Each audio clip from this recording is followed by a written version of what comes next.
pada pertemuan kali ini akan membicarakan tentang hikmah Isra dan Mi'raj.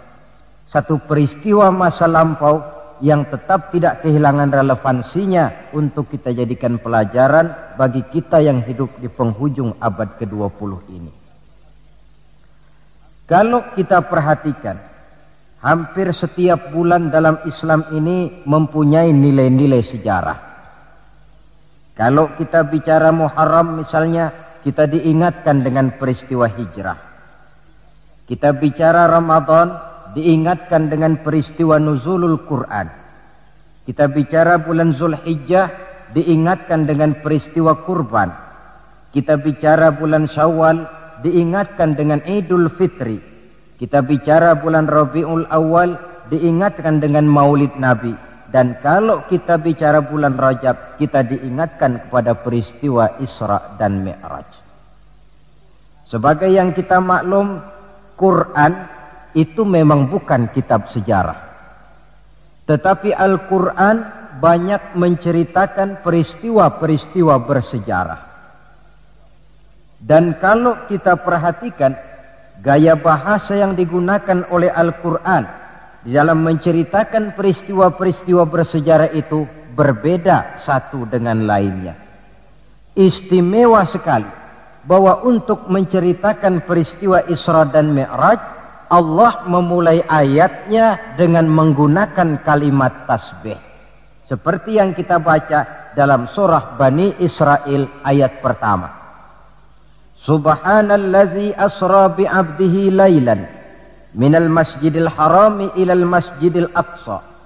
Maha suci Allah yang telah menjalankan hambanya pada suatu malam dari Masjidil Haram di Makkah ke Masjidil Aqsa di Palestina. Mari kita coba dekati ayat ini per kalimat untuk memudahkan pengertian kita di dalam memahami peristiwa Isra dan Mi'raj ini.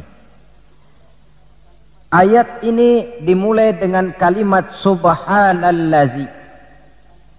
Dalam ilmu balaghah, kalimat semacam ini disebut dengan kalimat ijaz, yaitu kalimat yang redaksinya ringkas namun isinya padat. Di situ ada kata yang tersirat, yakni lafzul jalalah, sehingga asli kalimatnya subhanallahillazi, maha suci Allah, dan ini disebut dengan kalimat tasbih. Banyak peristiwa-peristiwa bersejarah yang diceritakan dalam Al-Quran, tetapi jarang yang diawali dengan kalimat tasbih.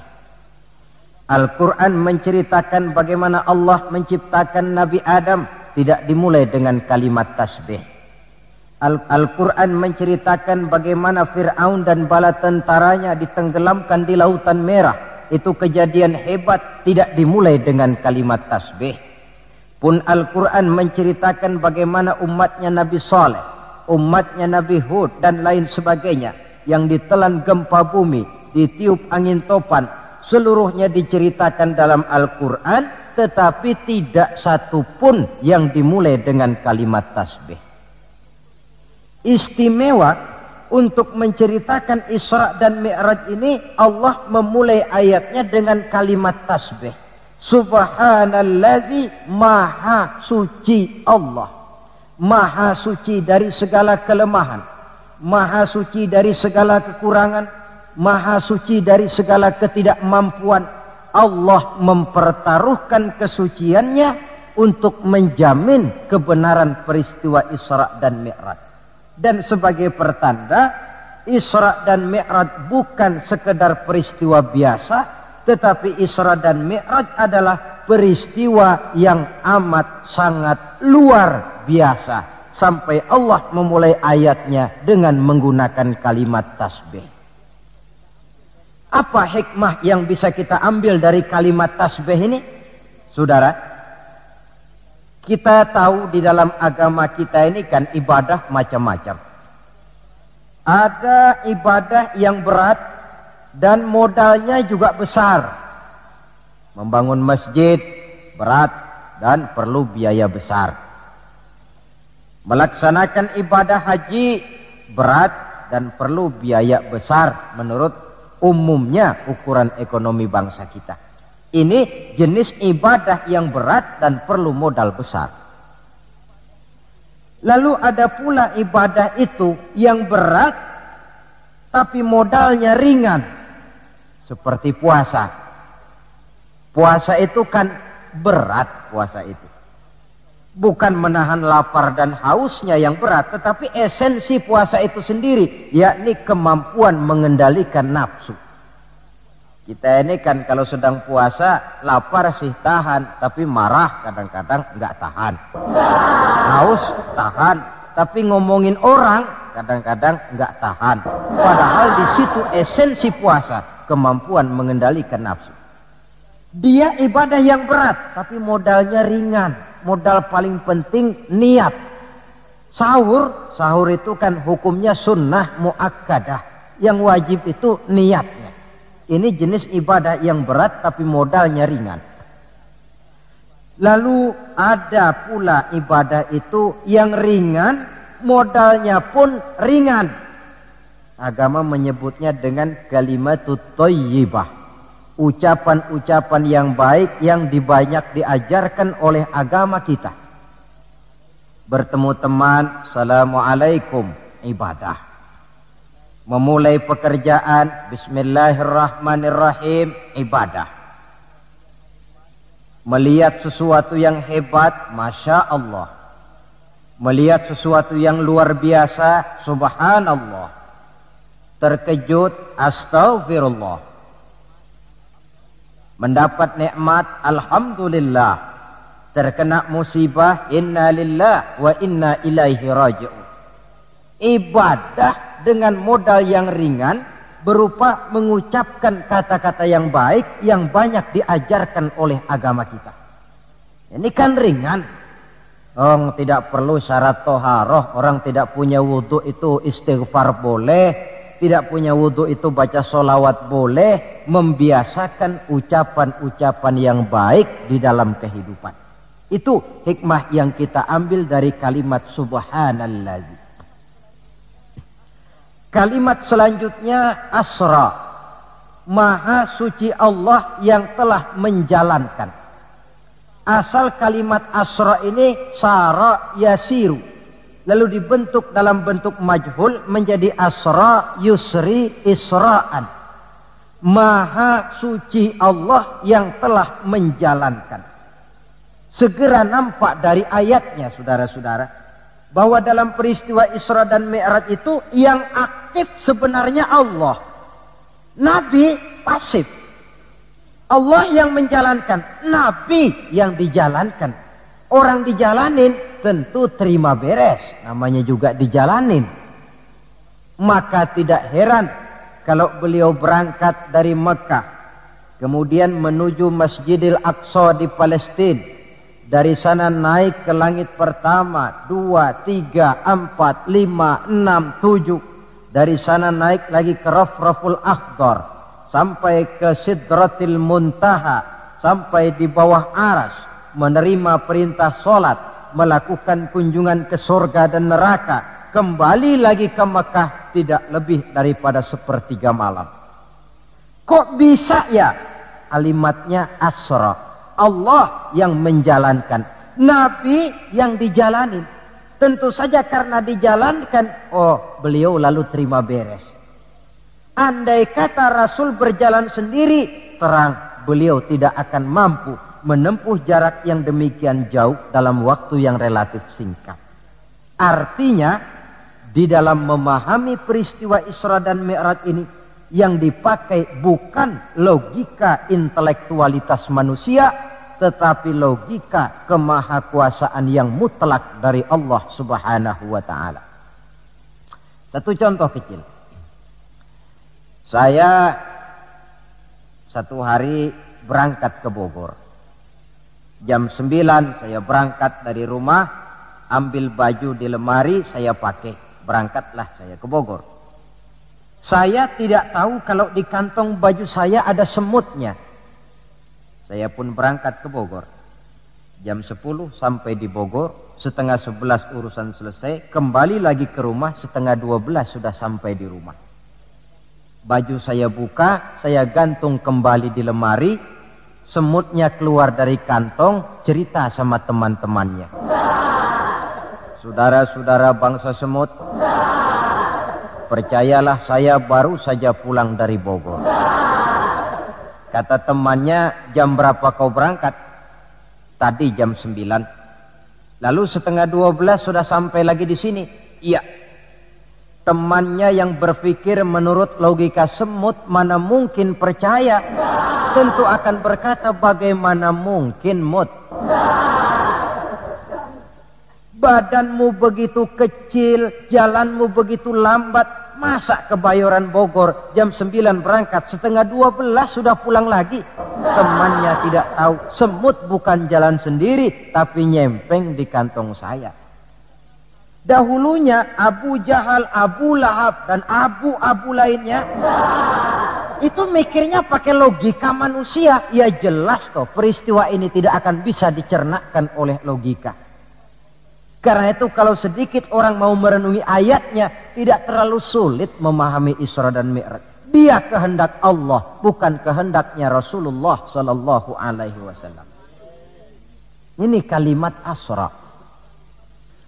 Kemudian kalimat bi'abdihi, maha suci Allah yang telah menjalankan hambanya. Kenapa kok Allah memakai kalimat tidak langsung? Kan lebih enak saja kalau Allah bilang misalnya Subhanallazi asra bi Muhammad, maha suci Allah yang telah menjalankan Muhammad. Begitu saja, kenapa sih? Kenapa harus pakai bi'abdihi, maha suci Allah yang telah menjalankan hambanya? Pakai kata-kata hamba. Apa maksudnya? Nah, di dalam kalimat hamba ada dua data. Data pertama, kalimat hamba di sini menjelaskan bahwa Nabi Muhammad itu Isra dan Mi'raj dengan roh dan dengan jasad sekaligus. Sebab apa? Orang hanya dipanggil hamba kalau punya roh dan punya jasad. Jasad tanpa roh namanya mayit. Roh tanpa jasad gentayangan, mungkin namanya pocong. Orang dipanggil hamba tentunya lengkap jasad dan roh sekaligus. Karena itu kalimat bi'abdihi sudah merupakan jawaban Isra Mi'raj terjadi dengan jasad dan dengan roh. Itu data pertama. Data yang kedua, kalimat bi'abdihi ini menjelaskan bahwa Nabi Muhammad itu oleh Allah benar-benar telah diakui sebagai hambanya. Maka lalu dipanggil hamba dalam ayat ini. Saudara mungkin lalu bertanya, kalau cuma sekedar urusan itu, apa kita ini bukan hamba Allah? Ya tentu, kita ini hamba Allah. Kata siapa? Kata kita. Kalau kata kita, namanya mengaku. Orang mengaku tentu boleh-boleh saja, namanya ngaku. Cuma diakui atau tidak, ini yang jadi masalah. Saya bisa saja berkata, saya kenal dengan Bapak Presiden. Tapi yang jadi masalah, apakah Bapak Presiden juga kenal dengan saya? Dengan kata lain, kalau kata-kata hamba Allah keluar dari mulut manusia, nilainya murah. Kenapa murah? Sebab itu pengakuan. Tapi kalau keluar dari Allah sendiri, itu yang mahal. Maksudnya bagaimana? Berapa banyak manusia di dalam hidup ini, mulutnya berkata saya hamba Allah, tapi perbuatannya membuktikan dia hamba dunia, hamba nafsu, budak jabatan, budak pangkat, budak harta, tidak sesuai antara ucapan dengan perbuatannya. Dari kalimat bi'abdihi ini kita ambil hikmah. Sekali kita menjadi hamba Allah, jangan menghamba kepada yang selain Allah. Sebab syahadat yang kita ucapkan punya konsekuensi. Asyhadu an la ilaha illallah. Saya bersaksi tidak ada Tuhan melainkan Allah. maka itu berarti saya tidak akan menyembah kecuali hanya kepada Allah. Saya tidak akan pernah takut kecuali hanya kepada Allah. Saya tidak akan pernah minta tolong kecuali hanya kepada Allah. Saya tidak akan menggantungkan hidup kecuali hanya kepada Allah. Saya tidak akan pernah takut kecuali hanya kepada Allah. Konsekuensi yang logis daripada ucapan kalimat syahadat itu. Sekali kita menghamba kepada Allah, jangan menghamba kepada yang selain Allah.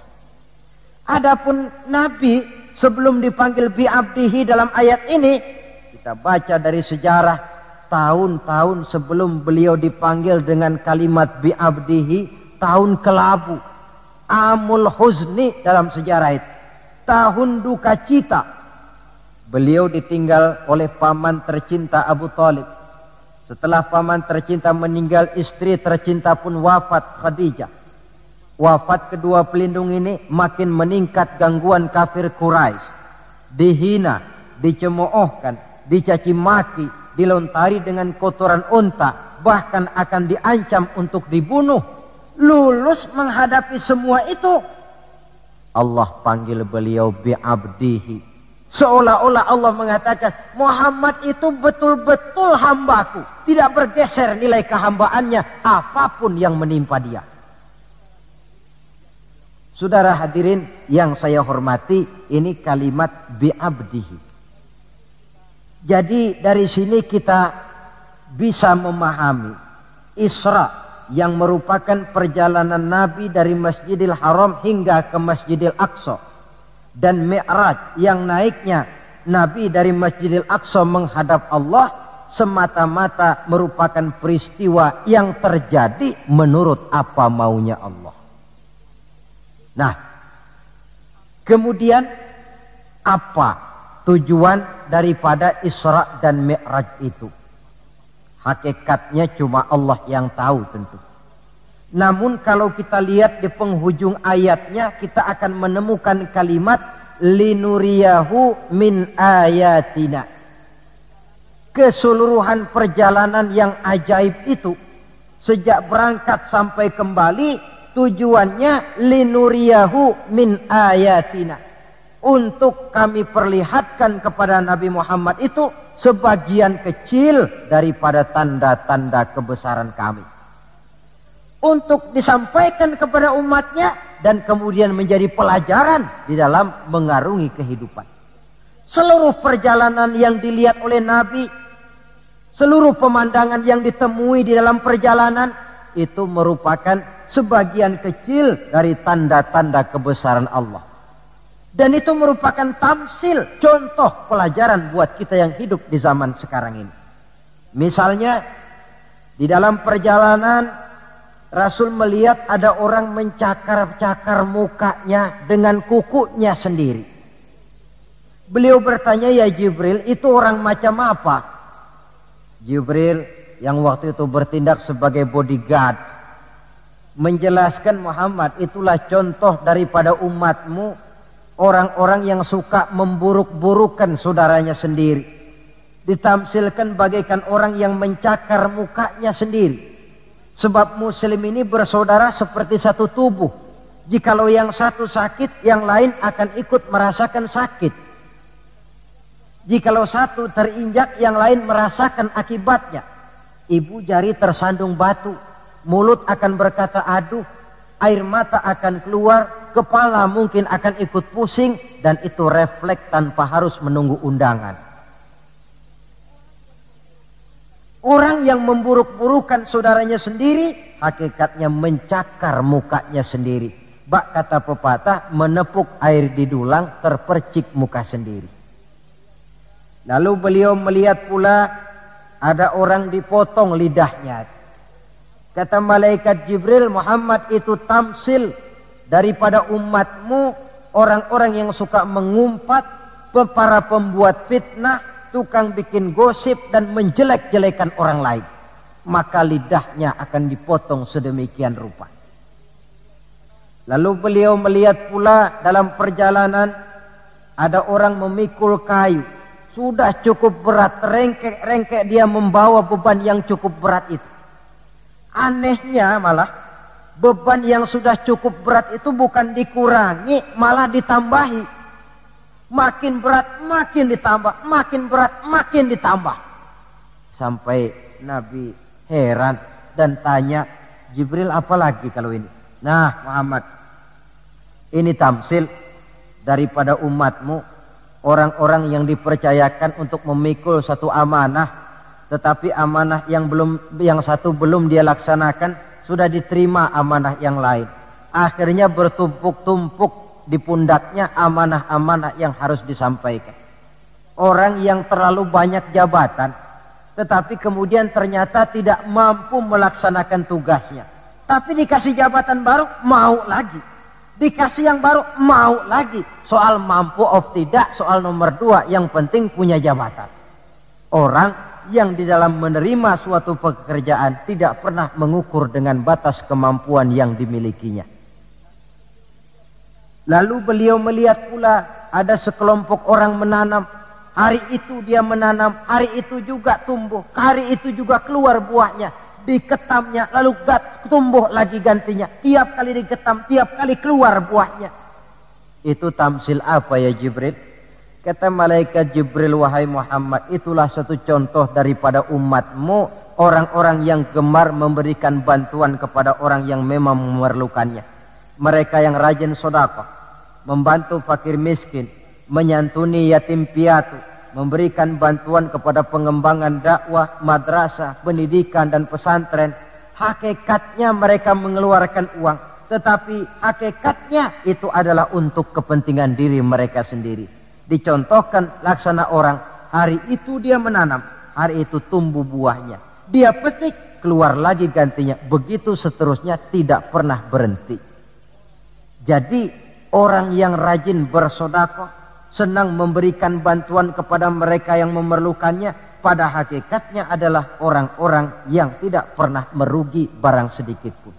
Malah milik kita yang sebenarnya adalah apa yang sudah kita belanjakan di jalan Allah. Uang kita di kantong kita adalah uang kita hari ini. Besok barangkali uangnya sopir taksi. Uang yang ada di dompet uang kita hari ini. Besok barangkali uangnya tukang rokok.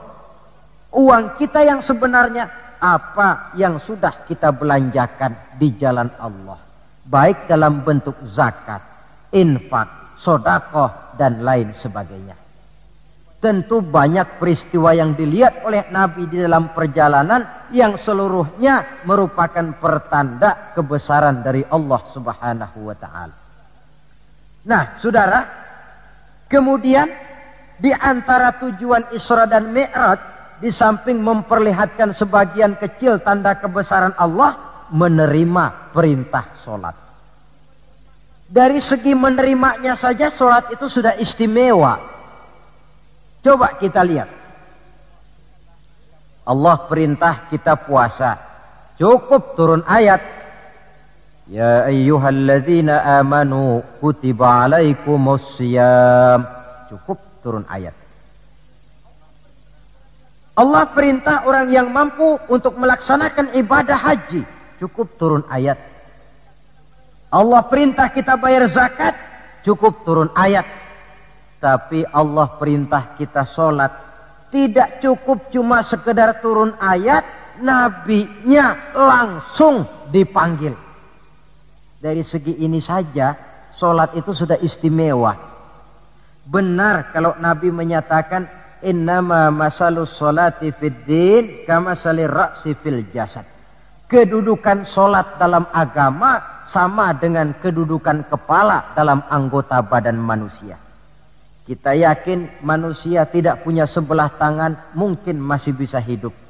Manusia tidak punya sebelah kaki, barangkali masih bisa hidup. Manusia tidak punya sebelah telinga, masih bisa hidup.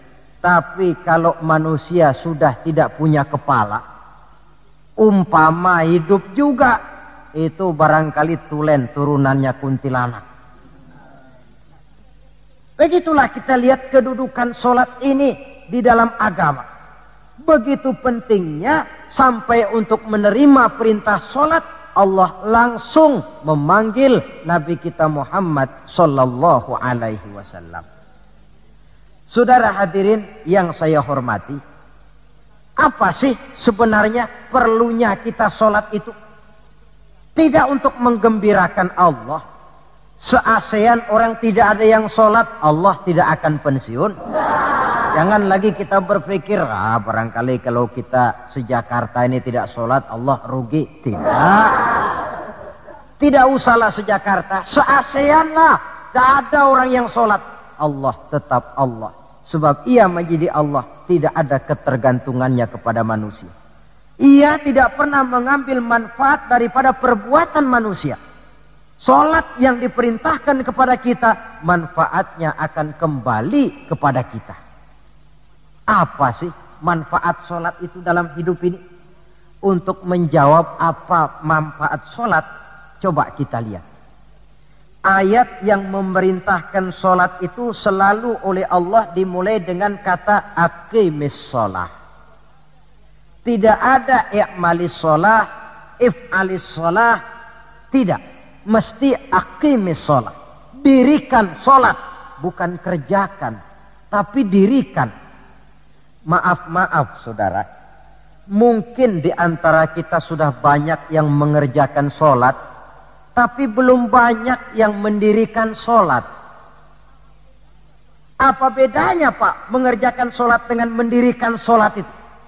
Kalau mengerjakan sholat itu cuma asal sekedar gugur kewajiban. Kadang-kadang keluar sholat Jumat nukar sendal.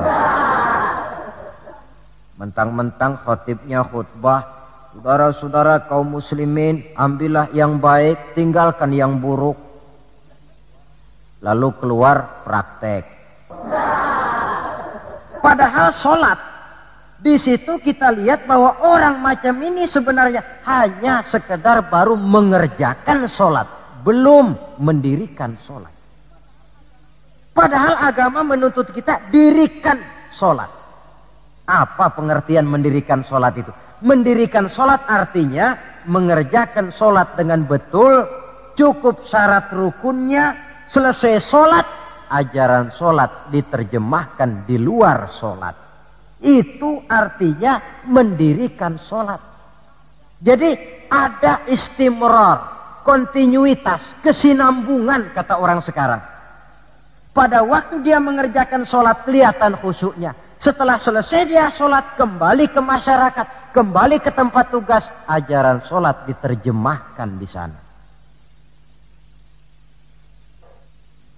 Nah, saudara hadirin, apa ajaran sholat yang harus kita terjemahkan dalam hidup, yang artinya ini merupakan manfaat daripada sholat?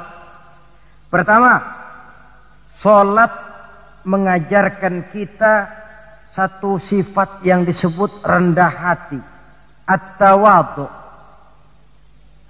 Rendah hati bagaimana? Anggota badan kita yang paling kita hormatikan kepala. Kalau bergurau dengan teman, dipukulnya tangan kita masih senyum kita.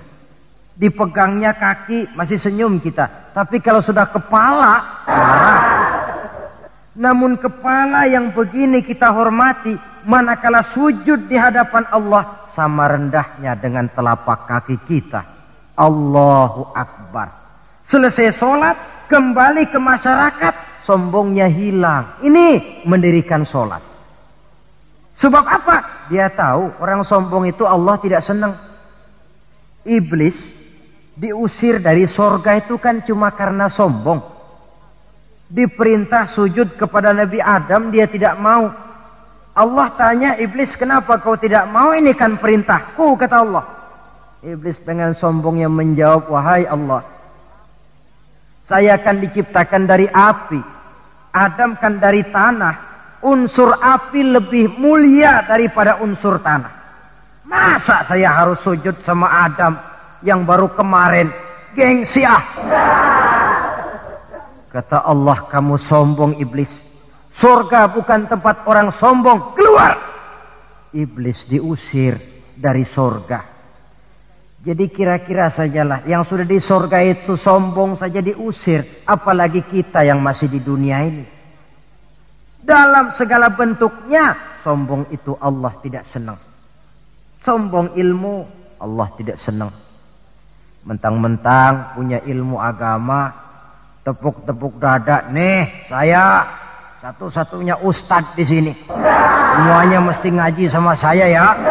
Kalau tidak ngaji sama saya, Islamnya kurang tapi sah. Sombong dengan ilmu. Sombong harta, ibu-ibu, Allah juga tidak senang. Sombong pangkat pun demikian juga. Yang wajar-wajar sajalah kita dalam hidup. Tawadhu. Yang kedua, sholat mengajarkan kita untuk ikhlas. Berbuat tanpa pamrih. Kalau sudah Allahu Akbar, itu sudah karena Allah.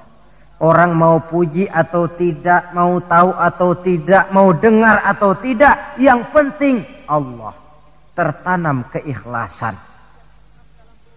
Bagaimana orang yang ikhlas dalam berbuat itu? Maaf-maaf. Orang yang ikhlas dalam berbuat itu seperti orang buang air besar. Saudara, kalau saya tanya, pagi-pagi buang air besar itu ikhlas apa tidak? Walaupun malam saudara habis makan enak, sate, opor ayam, buahnya anggur, apel, besok pagi dibuang, ikhlas. Tidak pernah ditengok-tengokin. Begitu jatuh lalu dilihat, ini jangan-jangan satenya ini, tidak. Sudah jatuh ya sudah, kurelakan dikau pergi. Berbuat tanpa pamrih, yang penting Allah. Ini mendirikan sholat. Yang ketiga, ini saya kira yang banyak dicari orang sekarang. Sholat itu memberikan ketenangan dalam hidup. Ketenangan bagaimana? Kita manusia hidup ini kan punya ambisi dan emosi. Yang orang lain punya, kita kepengen. Yang orang lain bisa, kita kepengen. Itu wajar, namanya manusia mesti punya emosi. Tapi emosi yang membludak tanpa dinetralisir akan bisa menimbulkan psikosomatik. Di mana manusia disiksa oleh perasaannya sendiri. Cobalah. Kadang-kadang dia lihat tetangganya beli televisi berwarna. Tetangga yang sebelah meriang. Enggak dia apa-apain, meriang. Tetangganya malah makin kaya, besok beli kulkas. Wah, dia makin gawat, opnam, masuk rumah sakit. Di rumah sakit dapat kabar tetangganya beli mobil. Wah, mati dia. Disiksa oleh perasaannya sendiri. Orang yang sholat lain. Jam 11 siang lihat tetangga bawa TV berwarna baru. Temperatur naik, panas, wajar. Datang waktu zuhur, kutub-kutub badan yang panas karena lihat tetangga bawa TV baru, didinginkan oleh air wudhu. Begitu terkena air wudhu, temperatur turun, adem. Selesai wudhu menghadap ke arah kiblat, usolli fardhu zuhri, Allahu Akbar, Allah yang maha besar. Temperatur makin turun ke titik nol, titik netral. Sebab apa? Dia sudah berhadapan dengan zat yang maha besar. Allahu Akbar, yang besar cuma Engkau ya Allah. Televisi tetangga saya mah kecil. Itu sebabnya Nabi pernah mengisyaratkan tanda orang bahagia itu dalam urusan dunia dia lihat ke bawah, tapi dalam urusan akhirat, dalam urusan agama dia melihat ke atas. Kalau dia punya mobil dia berkata, alhamdulillah kita nih punya mobil, tetangga sebelah cuma punya motor. Kata yang punya motor, alhamdulillah punya motor. Orang tetangga sebelah cuma sepeda aja kemana-mana. Kata yang punya sepeda, alhamdulillah punya sepeda. Tetangga sebelah kemana-mana jalan kaki terus. Kata yang jalan kaki, alhamdulillah masih bisa jalan. Tetangga sebelah lumpuh bertahun-tahun nggak kemana-mana. Kata yang lumpuh, alhamdulillah masih hidup. Tetangga sebelah kemarin out nggak balik lagi. Timbul rasa syukur. Lalu dalam urusan akhirat, agama melihat ke atas. Kalau dia bisa jaga sholat yang 5 waktu, kenapa saya tidak? Kalau dia bisa baca Quran, kenapa saya tidak? Kalau dia walaupun hidup sederhana berani membantu pembangunan masjid, musola, madrasah, kenapa saya yang lebih kaya tidak? Timbul keinginan untuk mencontoh. Mencontoh orang dalam ibadah menimbulkan kepuasan batin. Sebaliknya, mencontoh orang dalam urusan harta menimbulkan rasa penasaran, hasud, dengki, tidak senang melihat orang lain mendapat nikmat, dan paling akhir disiksa oleh perasaannya sendiri. Ketenangan dalam hidup, ketenangan dalam rumah tangga tercipta karena sholat. Cobalah, kalau seorang istri, suami ahli sholat, istrinya sholat, jam 4 bangun, dibangunkan istrinya, bu, mari sudah menjelang subuh, ayolah kita ambil air wudhu berangkat. Selesai dia ambil air wudhu, dia sunnah qobliyahnya 2 rakaat. Kalau dekat ke musola masjid, jamaah ke musola masjid. Kalau jauh, jamaah di rumah. Nikmat rumah tangga muslim itu. Si suami jadi imam, istri jadi makmum. Suami takbir, istri takbir. Suami ruku, istri ruku. Suami sujud, istri sujud. Selesai sholat, assalamualaikum warahmatullah, assalamualaikum warahmatullah. Si istri mencium tangan suaminya, bang, kalau tadi siang banyak dosa saya, maafkan bang. Nikmat rumah tangga muslim tercipta karena sholat. Suatu hari bertengkar, jang ceng cong hang heng hong, ribut suami istri. Datang waktu zuhur, kata suaminya, bu, waktu zuhur sudah datang. Pertempuran kita hentikan sebentar. Gencatan senjata mulai. Ayo kita sholat. Ayo kau jadi imam lah.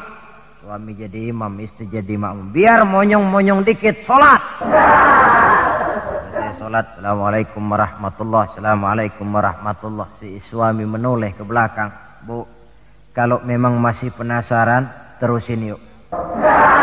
Saya kira kalau memang masih terus juga, itu memang dasar ahli bertengkar. Sudah profesional itu.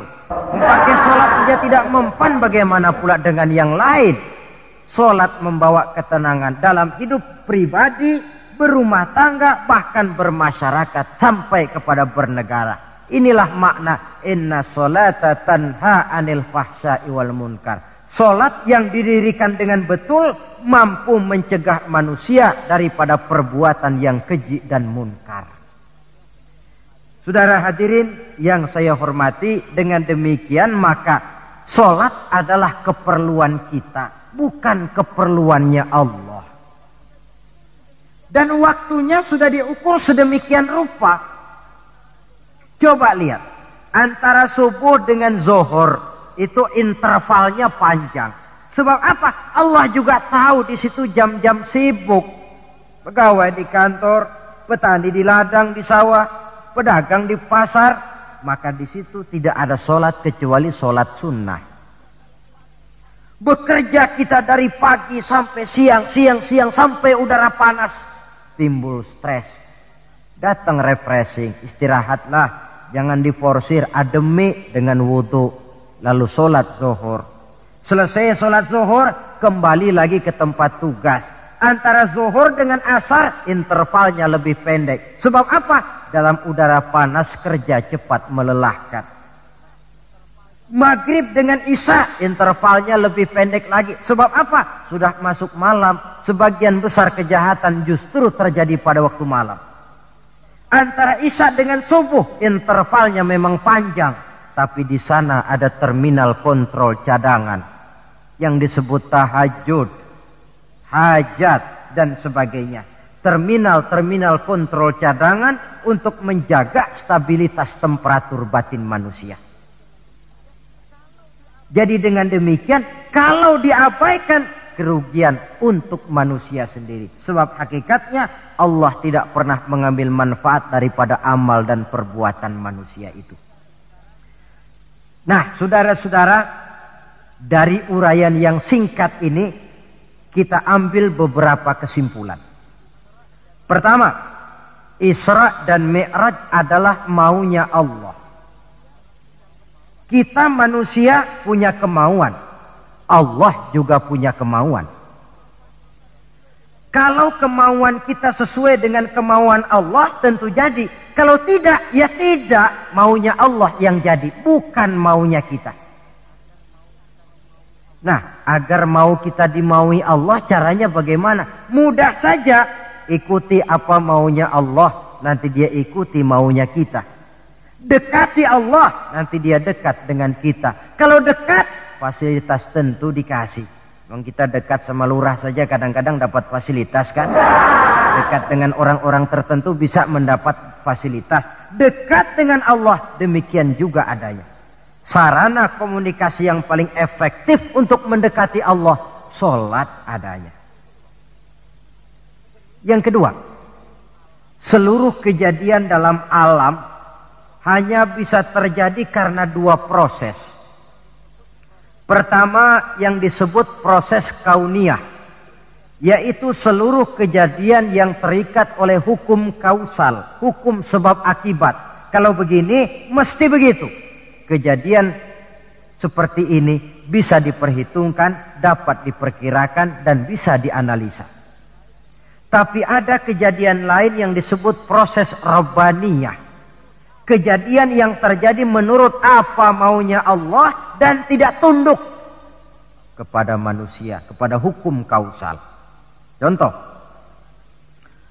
kalau ada anak kecil, logika kita akan lalu mikir, ini ada anak kecil, mesti ada bapaknya, mesti ada ibunya.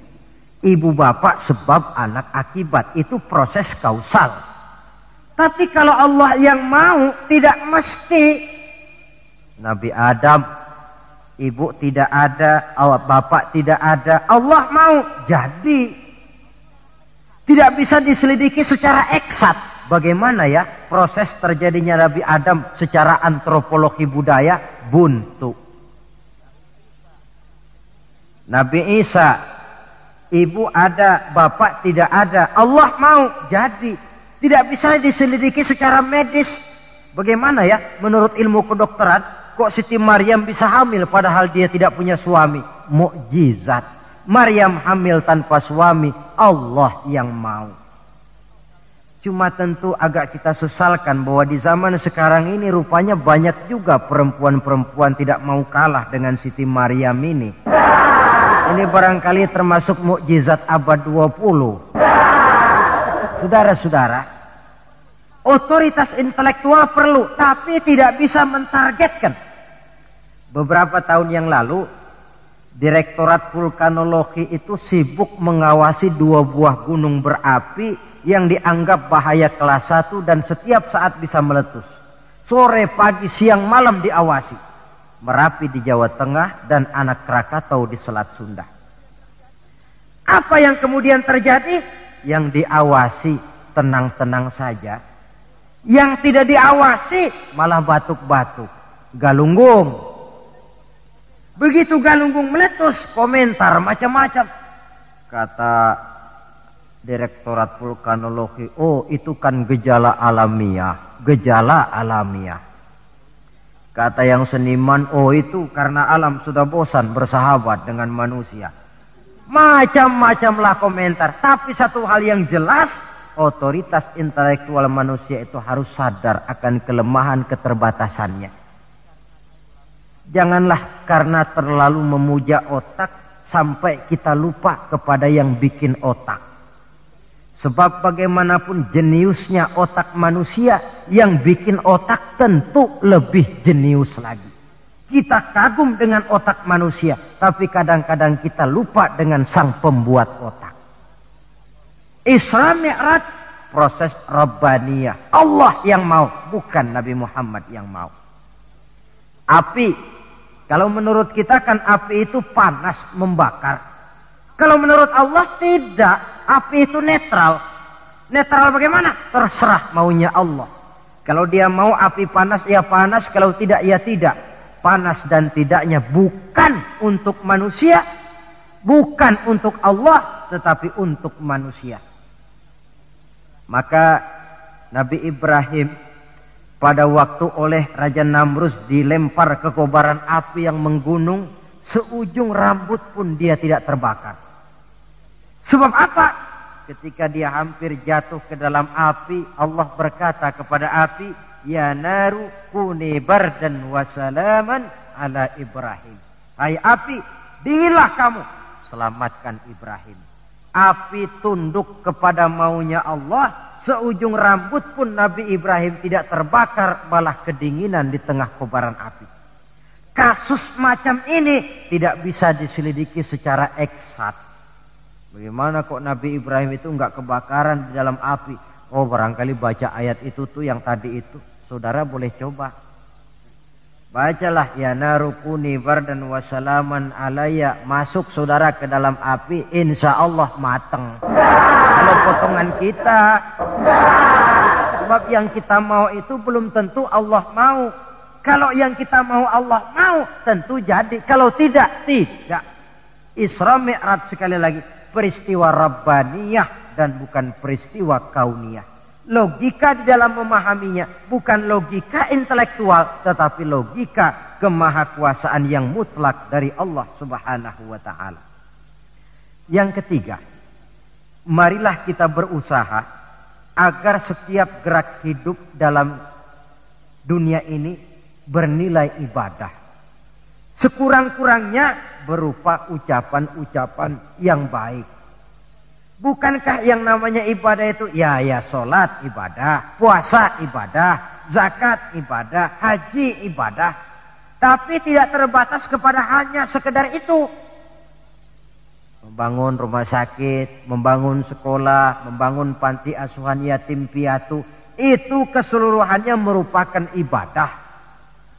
Sekurang-kurangnya ibadah dalam bentuk ucapan-ucapan yang baik, yang menyenangkan orang dan berpahala kita mengucapkannya.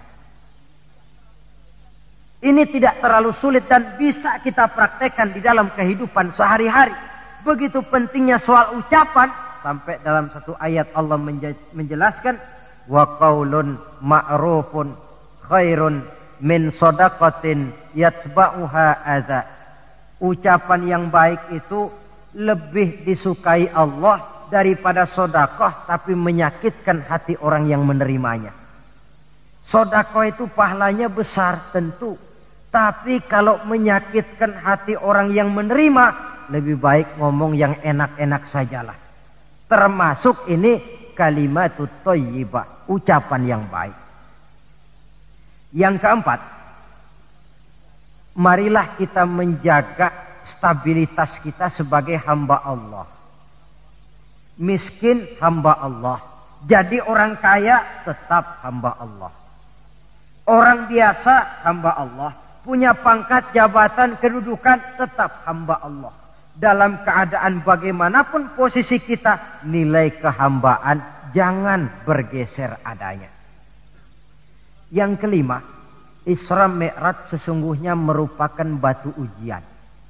Setelah terjadi peristiwa Isra Mi'raj kelihatan mana yang loyang, mana yang emas, mana yang batu kerikil, mana yang mutiara dan intan.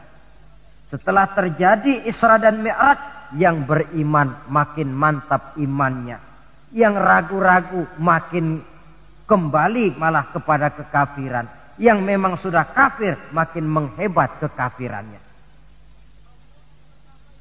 Rombongan pertama yang makin mantap imannya diwakili oleh Abu Bakar Siddiq.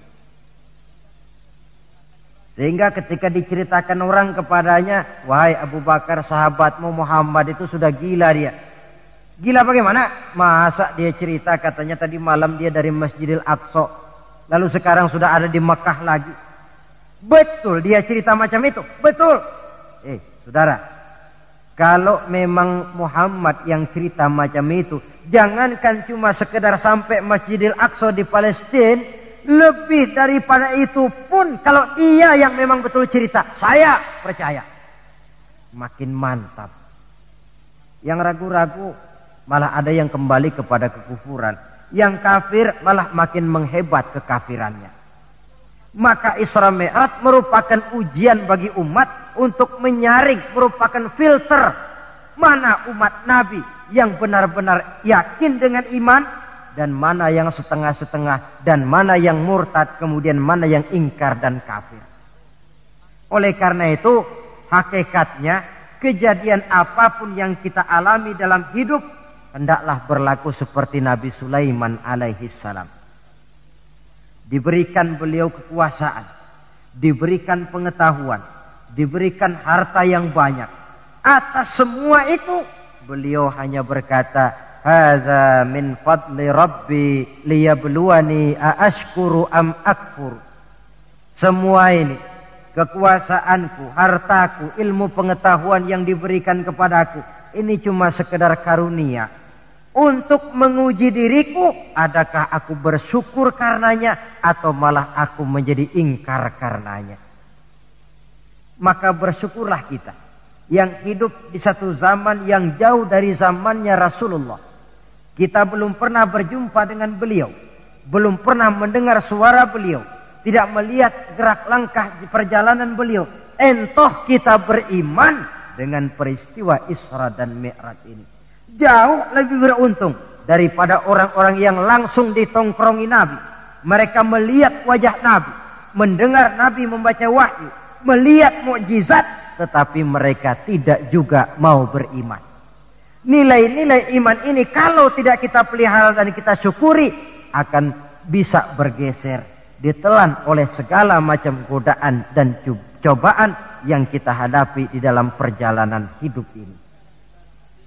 Saudara-saudara hadirin yang saya hormati, dengan begitu maka Isra dan Mi'raj dengan segala kejadian yang ada di dalamnya sekali lagi merupakan bukti kemahakuasaan yang mutlak dari Allah dan kelemahan serta keterbatasan dari kemampuan yang dimiliki oleh manusia. Membicarakan Isra dan Mi'raj artinya bercermin di dalam perjalanan yang luar biasa itu. Bercermin apa?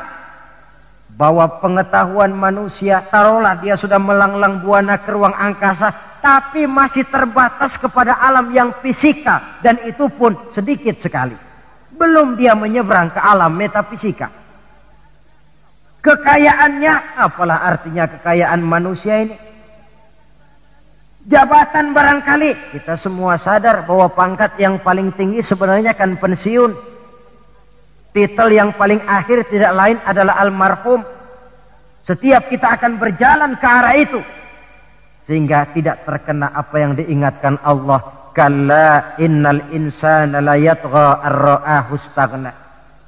Manusia itu mudah lupa diri manakala melihat dia sedikit mampu, kaya, berkuasa, pandai, mudah lupa diri. Cobalah lihat berapa banyak orang-orang yang tadinya sudah adil, berjuang menegakkan keadilan, namun di tengah jalan dia bisa berbalik, meluncur menjadi orang yang justru menginjak-injak keadilan itu sendiri. Berapa banyak orang-orang yang tadinya sudah benar, berjuang menegakkan kebenaran, atau sekurang-kurangnya berniat untuk membela kebenaran, tapi di tengah jalan dia bisa berbalik menjadi orang yang justru hanya mau benar sendirian, walaupun tidak benar bagi orang lain. Wa idza massal insana durru da'ana li janbihi aw qa'idan aw qa'ima falamma kashafna anhu durrahu marra ka'allam yad'una ila durrin massahu. Kalau manusia ditimpa kesulitan, dia bermohon kepada Allah supaya dihilangkan kesulitan, baik pada waktu berdiri, sambil berbaring, sambil tidur. Manakala kesulitan sudah dihilangkan, marra ka'allam yad'una ila durrin massahu, dia pun berjalan dengan sombongnya, seolah-olah belum pernah minta tolong kepada Allah. Ini kecenderungan manusia. Itulah sebabnya yang terakhir sekali dari pembicaraan kita kali ini, puncak kebahagiaan seorang muslim tidak lain adalah bertemu Allah. Bagaimanapun nikmatnya masuk surga, kalau diukur dengan bertemu Allah, masih jauh lebih nikmat bertemu Allah. Nabi di puncak perjalanan Mi'raj bertemu Allah. tapi pertemuan itu diawali dengan berbagai macam cobaan, ujian, fitnahan, sampai kepada ancaman akan dibunuh. Paling akhir beliau mendapat perkenan bertemu Allah. Puncak kebahagiaan hidup yang belum pernah diberikan kepada seorang pun manusia, baik sebelum atau sesudah beliau. Jadi begitulah seperti pepatah bilang, habis gelap mesti terbit terang. Inna ma'al usri yusra. Di balik segala kesulitan itu, insya Allah akan menunggu kemudahan. Kesulitan adalah bagian daripada hidup. Bukan untuk ditakuti, tetapi untuk dicarikan jalan keluar bagaimana pemecahannya. Saudara, inilah pembicaraan kita pada pertemuan ini. Walaupun selintas, mudah-mudahan bisa memberikan gambaran tentang Isra dan Mi'raj yang pada gilirannya akan memperkuat nilai-nilai keimanan kita dalam rangka melaksanakan apa yang diperintah Allah dan menjauhi apa yang dilarangnya.